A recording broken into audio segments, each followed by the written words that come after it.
Magandang araw sa inyong lahat, mga minamahal nating kapatid na Lasaliano. Welcome to our University Reflection Day 2024-2025 for Term 3. Ako po si Macy Eusebio mula sa Lasallian Pastoral Office na bumabati ng isang mapagpala at makabuluhang araw dito sa ating tahanang Lasaliano.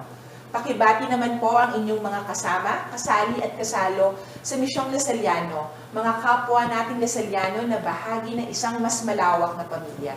I'm truly excited for today's URD Term 3. This day is a special opportunity for our community to come together, reflect, and deepen our understanding of our shared mission. Last Term 2, we reflected on the theme Nasaan ang inyong kapatid, kasali with Brother Lee Asuncion FSC and Dr. River Dungka. Ngayon, ipagpapatuloy natin ang ating pagninilay sa temang Nasaan ang iyong kapatid na may doon sa salitang kasalo. Ang kasalo ay hindi lamang nangangahulugan na isang taong kasama natin sa hapagkainan. Ito ay sumasagisag sa diwa ng pakikipagkapwa, pagtutulungan at malalimang pakikiisa. Sa konteksto ng Misyong Lasaliano, ang kasalo ay paalaala sa atin na tayo ay tinatawag na magtayo ng isang pamayanan na puno ng pagmamalasakit, pagtutulungan at paglilingkod. Isang pamayanan kung saan walang maiiwan. At lahat ay may bahagi sa pagbabago ng buhay sa pamamagitan ng edukasyon at serbisyo. Sa ating Lasallian spirituality, hinihiling natin ang banal na presensya ng Diyos na magpapabago at magpapabanal sa atin upang tayo ay maging mas katulad ni Kristo sa ating pakikipagkapwa. Ngayon, masisihan tayong makibahagi sa mga karanasan at pagninilay ng ating mga panauhin, mga kasalo sa Misyong Lasaliano na nagbibigay buhay sa diwa ng pagtutulungan at pakikisa. Nandito po kasama natin ngayon si Attorney Hill de los Reyes, Dean ng Tanyada Diokno School of Law, isang tagapagtaguyod ng katarungan at kapayapaan na nagbibigay inspirasyon sa pamamagitan ng kanyang dedikasyon at malasakit. Also, for the second time around, we have Brother Lee Asuncion FSC, isang masigasig na tagapagpalaganap ng Misyong Lasaliano na nagpaparamdam ng presensya ng Diyos sa pamamagitan ng paglingap at pag-antabay to those entrusted to His care. Maligaya at mapagpalang araw sa inyo, Attorney Hill at Brother Lee. Baka po gusto ninyong magbigay ng maikling mensahe para sa ating Lasallian community. Magandang araw po sa lahat ng nakikinig at nanonood, lalong-lalo na kay Binibining Macy at saka kay Brother Lee. Magandang araw po sa lahat ng patuloy na sumusubaybay sa ating University Reflection Day. Maraming salamat po. So now, Attorney Hill and Brother Lee, we move to our reflections. Remember that we are always in the most holy presence of God.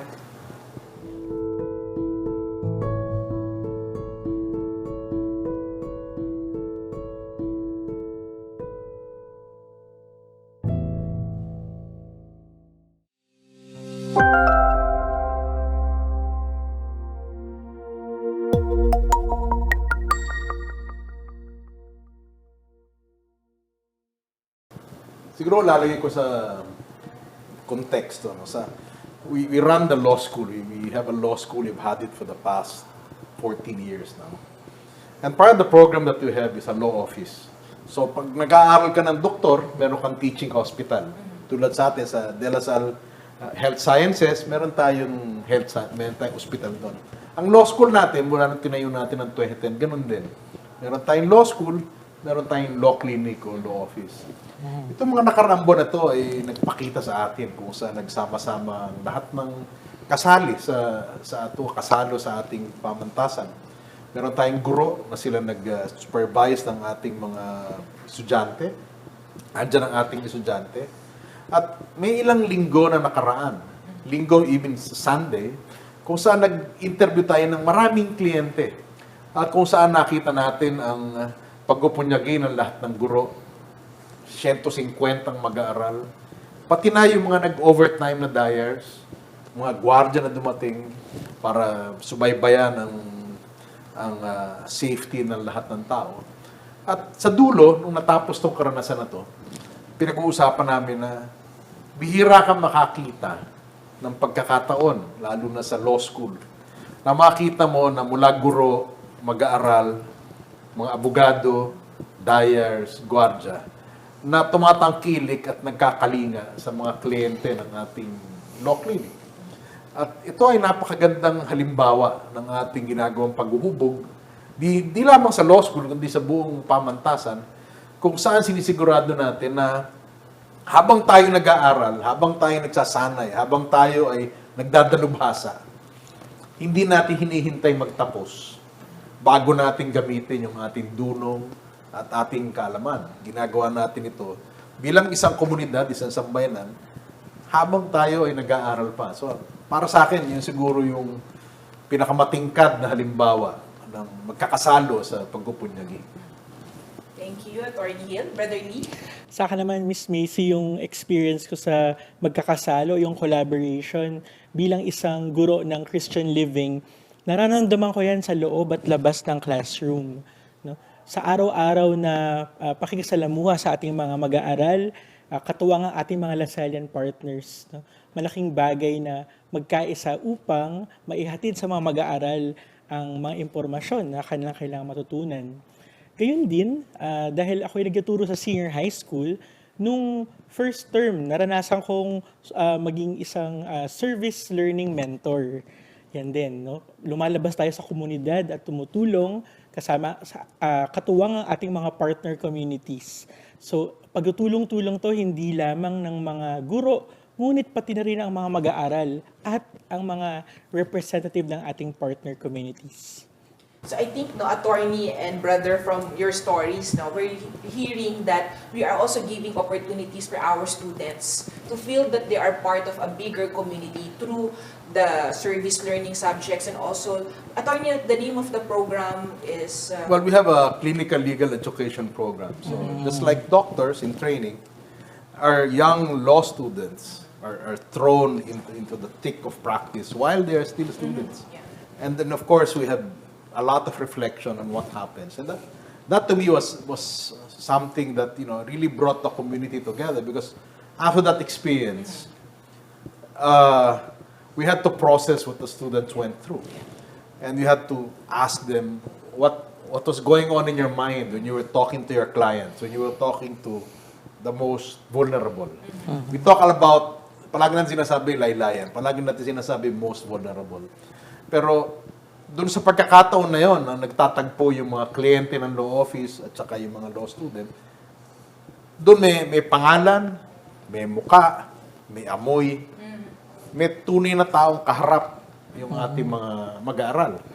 At palagay ko, nung mga araw na yon, dumaan, at maraming beses natin ginagawa, minsan lumalabas tayo. Pati yung mga kawani, yung staff, yung gwardya, etc., it must have had an impact on them. And that's part of the kasalo that we're talking about. Yung magkakasama. And what's great about these programs is that it's very experiential. You are diving deep into the experiences of the people, especially yung mga kwento nung nasa laylayan, nasa peripheries. We talk about peripheries in our 11 project. So I think both the service learning experience ni Brother Lee and ni Attorney Hill will show and would really bring our students to where the people are. Na hindi lang ang kaalaman ay nasa classroom, pero nasa labas. To listen to the stories, to be with the people. I think that's also being part of the kasalo ng Lasallian community. And I think what Attorney also was saying, na hindi lang students, eventually even the staff of the faculty, it becomes now a bigger Lasallian community effort. So maraming salamat for that sharing.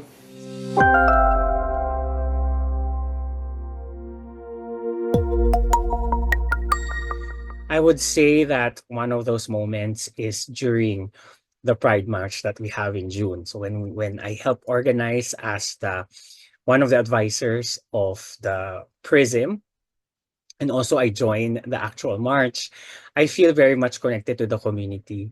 I feel that I am in a space wherein people like me, students and staff, are able to and are free to express who they are and to be able to profess the love that they have for anybody who they choose to love.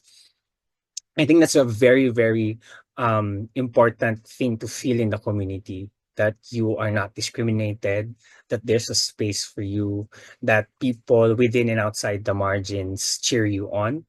And there's a space for celebration. There is a space of reclaiming our identity. Those are the times where I feel very connected to our community.